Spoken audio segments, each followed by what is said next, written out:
Hey YouTube, thanks for tuning in today. We're going to do a quick video that was requested by one of our viewers on doing the Battleworn technique. It's actually really simple, but if you don't know what you're doing, you can mess it up. Once you know what you're doing, it is almost impossible to mess this pattern up. You've got to really try hard to mess this up. So a couple little key points to it. One, your base coat. It works the best when your base coat is a lot lighter than your Battlewear coat. So I've went ahead and sprayed our carcass here in hidden white just so that it would show up really well for the video and the pictures. Flat dark earth works really well, sage, desert verde, things like that. You probably want to steer away from like burnt bronze or Texas tan or some of the darker browns, because it's just really not going to even show up. But as long as you stick to a fairly lighter color, you know, OD green would not work. Forest green probably wouldn't work too well, but some of the lighter greens would work great. The what I call the candy colors, the pinks and the wild green and things like that work really well, because it gives it that real contrast.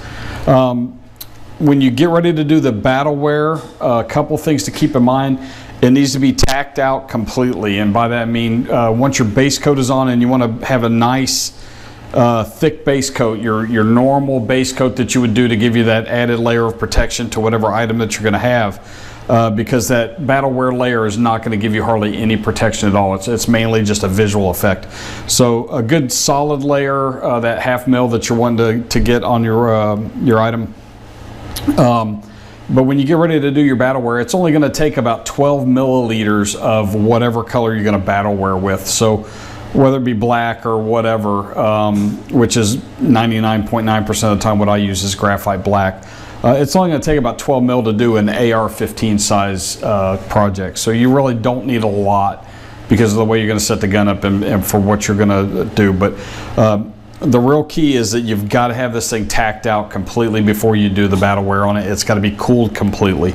So, you know, you spray your base coat on, you pop it in the oven for, you know, the 8 to 10 minutes at 180 until it's completely tack free. But, you know, check all your different types of surfaces, your polymers and your metals, to make sure it's completely tack free.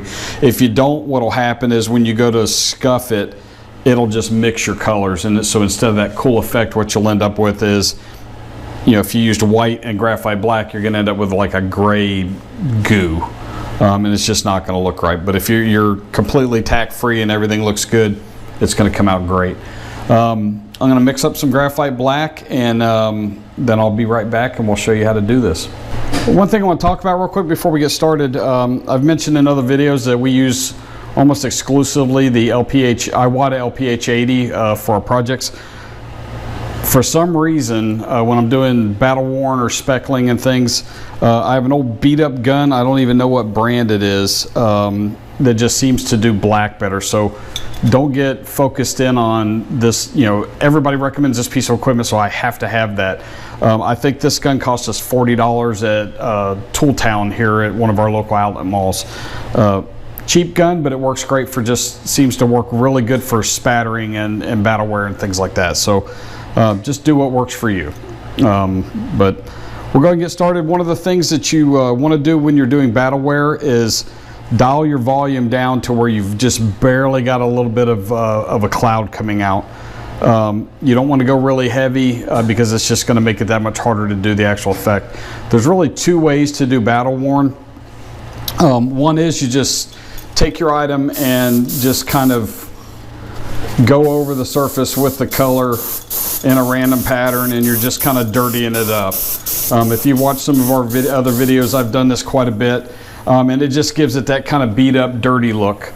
The other way to do it, and we'll do both on this and show you pictures, I'll do this technique on one side and I'll do the other technique on the other. So, you know, you just randomly spray, and you can go a little heavier in some places, a little lighter in the others, and it just gives it that kind of beat up look.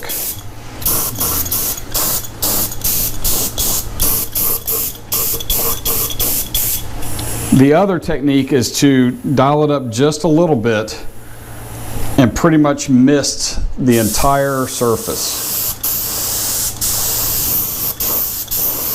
but you still, again, don't want to go very heavy.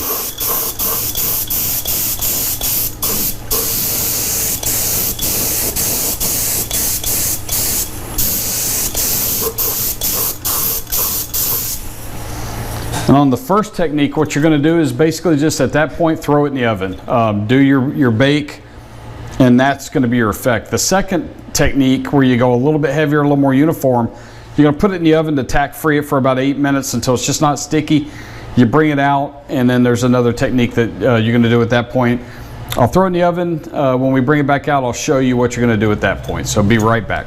Okay, so we've pulled it out of the oven. It only needs about 5 or 6 minutes to become tack free, because it's just such a light layer of your dark color. Couple things I want to cover real quick. The technique that I use here in the shop is not necessarily the only technique or the best technique. This is just what we use here at the shop. It's what works best for us. So if you've got another technique, by all means, leave us a comment, send us a message. We're always looking for new stuff too, things that'll give us a new look, things that'll work for us, as well as it works for everybody else. So don't look at this as saying this is the only way that you can do this. We are not by any means the experts on things. One other thing, I'm not going to do it to this because I'm trying to keep this video short, but another thing I'll do after I finish the second technique on a lot of guns, after I've scuffed it, I will go back with the gun, dial the air all the way down to where it's just barely open, and I will speckle the Battleworn. It kind of just gives it a little more of a grungy effect and things like that. So that's something else you can do. I'll probably go ahead and do it. I haven't cleaned the gun yet. So anyway, pull it off the hook real quick, and I'll show you what the two sides look like. This is just just kind of randomly spattered and sprayed on there. It kind of just gives you a little bit of a beat up, kind of a dirty look. And then this is the side where it's a little more uniform, and that's where we're going to do the second technique. All you have to do with that is take a Scotch-Brite pad, and the main thing you want to do is just kind of scuff it. So anywhere where you've got like a raised area, like these screw heads, your brass deflector, the forward assist, all these little ridges on the AR, just kind of give them hit them real good with the Scotch-Brite pad. Any of your edges, and it just gives it that look like it's been dragged across the ground and kind of beat up. So that's basically what you're doing with Battleworn, is just making it look like it's been beat up and run through the mill.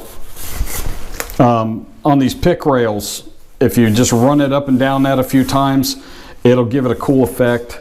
The one thing that you want to do before you put this back in the oven for your finished bake, for the 2 hours or whatever you're going to end up needing to do, is take some high pressure air and blow this off, because the Scotch-Brite pad will leave little bits of plastic or whatever the stuff's made out of on the surface. So you want to take high pressure air, blow that off, so that you don't end up with that baked into your surface, because it will bake in there, and it'll ruin your surface. So that's a small step, but it's something you've absolutely got to remember. So I think we've probably scuffed this up enough. I'll go ahead and speckle it so we can you guys can see what that looks like. Again, just dial the air all the way down on your gun, open the flow almost all the way up, and then just barely crack the air open. And what you're going to get is just a cool splatter.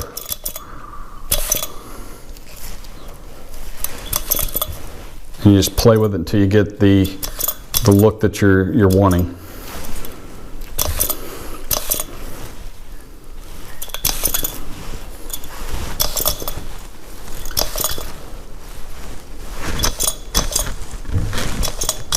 About right. And then you just tap the trigger.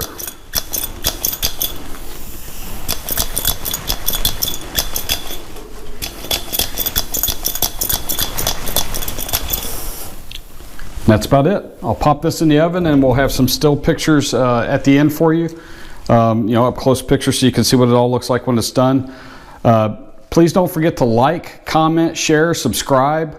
The comments are really important for us. It lets us know what you want to do. This whole video came from someone requesting that in the comments. So let us know what you want to see. I'm more than happy to do videos to show you guys different techniques and stencil patterns.